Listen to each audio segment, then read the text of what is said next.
Hi friends, আজকে আমি করব ইলিশ মাছের মাথা দিয়ে পুঁই চচ্চড়ি।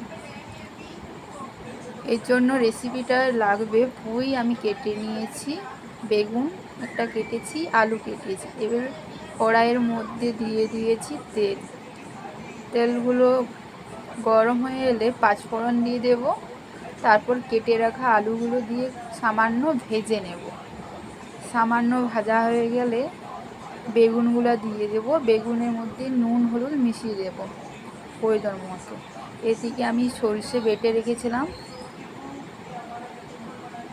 সরষে বাটাটা আলু বেগুনের মধ্য দিয়ে ভালো করে নেড়ে নেব।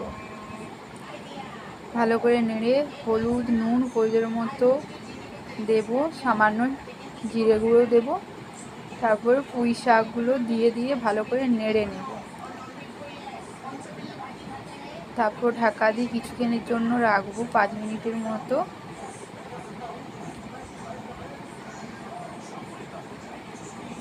আমার হালকা সিদ্ধ হয়ে এসেছে। আমার মনে হয়েছে আরেকটু নুন লাগবে, তার জন্য একটু লবণ দিয়ে দিলাম। এরপর ভেজে রাখা ইলিশ মাছের মাথাটা দিয়ে দেব।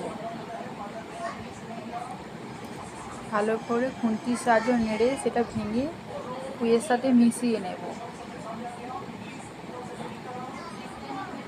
ভালো করে মিশানো হয়ে গেলে সামান্য যে মশলার জলটা ছিল সেটা দিয়ে সিদ্ধ করতে দিয়ে দেব। সিদ্ধ হয়ে যাওয়ার পর ব্যাস আমার রেডি। সামান্য কাঁচা লঙ্কা চিড়ি দিয়ে নামিয়ে নেব, ব্যাস হয়ে গেল। রেসিপি ভালো লাগলে ভিডিওটি শেয়ার করো।